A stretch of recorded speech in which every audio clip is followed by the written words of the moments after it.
Sir, राष्ट्रपति के अभिभाषण पर आपका क्या कहना है? उन्होंने इमरजेंसी का भी जिक्र किया, बहुत सारी घोषणाएं भी की और कहा कि नीट को लेकर किसी को बख्शा नहीं जाएगा कार्रवाई।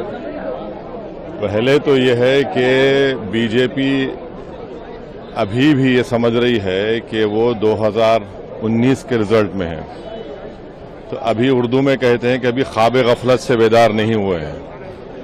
दूसरी बात यह है कि इस पूरे प्रेसिडेंट के एड्रेस में कहीं पर भी लफ्ज माइनॉरिटी का इस्तेमाल नहीं हुआ।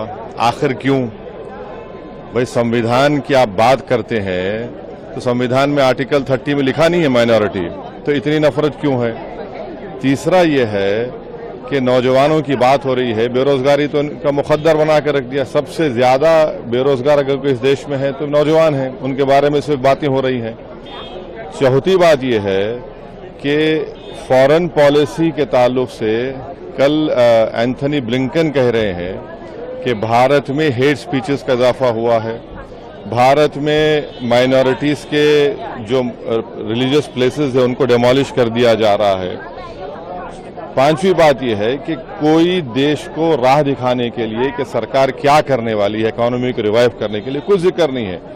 तो इसमें कुछ है ही नहीं, old wine in new bottle का सवाल है और बीजेपी अभी भी उसी अहंकार में है, अभी रियलाइज नहीं कर रही है क्या हो गया उनको। इमरजेंसी की भी बात की है, प्रेसिडेंट ने इमरजेंसी का जिक्र किया है, कहा कि किस तरह से कॉन्स्टिट्यूशन पर हमला हुआ था। कॉन्स्टिट्यूशन पर हमला तो कई मरतबा पार्लियामेंट में हुआ है बीजेपी की सरकार में, उस पर क्या बोलेंगे वो लोग? कितने इंस्टेंसेस गिनाए आपको? नीट को लेकर भी कहा कि हाँ, नीट, अरे नीट का तो आप बोल देते ना कि दोबारा करवाएंगे। बेशर्मी की हद है। एक सोसाइटी रजिस्टर कर दिया आपने, बेशर्मी की हद है। आप 25 लाख युवाओं से, उनके फैमिलीज के से आप खेल रहे हैं।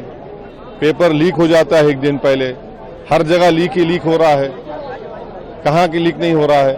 तो नीट को दोबारा करवाना चाहिए, उसका जिक्र ही नहीं है। कहाँ पेपर लीक हो गया? झारखंड में, महाराष्ट्र में, बिहार में, हर जगह लीक हो चुका है। और प्रधानमंत्री झूठ बोलते, ना खाऊंगा ना खाने दूंगा, सब खा रहे हैं, लीक हो रहा है।